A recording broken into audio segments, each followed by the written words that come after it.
12 hours. Inside the hangar, the CDC team added new halls to the original quarantine hospital.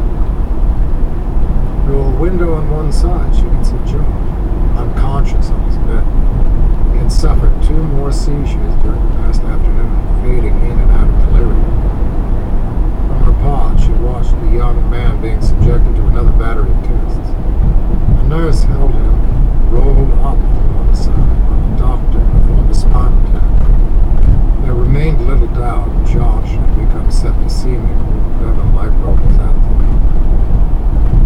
From what Jenna had been told, they hadn't been able to isolate the presence of the infectious virus in any of his tissues or blood as of yet.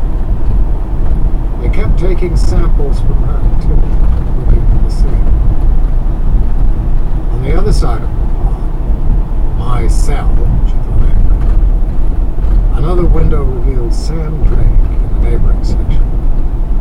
Like her, he was dressed in a hospital gown, no happier as he sat in his bed.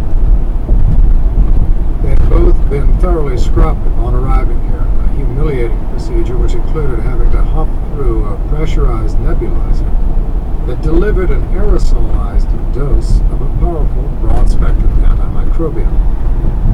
It was a precaution in case they had inhaled any of the infectious particles at the Yosemite cabin. Not that the drug had yet to be proven effective.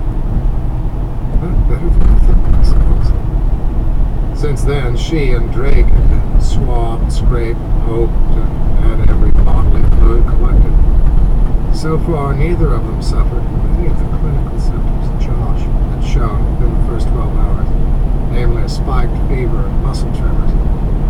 Because of that, doctors believed she and Drake might have escaped exposure in that cabin. Still, as an additional precaution, they had to stay quarantined for another day. If they remained asymptomatic, they could be discharged. Could be being the operative message. Very little was certain at the moment, with one exception. She paced another lap in his cell. Worry kept her moving, agitated, unable to sit or lay down for long. There was a third member of the Yosemite team whose fate was less uncertain. Nico. Her partner had been whisked over to the suite of research labs across the dark hangar. Lisa assured her be well taken care of, she would keep Nico kenneled in her own lab. Unfortunately, Nico was spiking a fever already, accompanied by vomiting and diarrhea. Poor boy. Jenna longed to break out of it and go to him, if only to comfort him and let him know she loved him. Anger fought with grief, leaving an aching in her chest.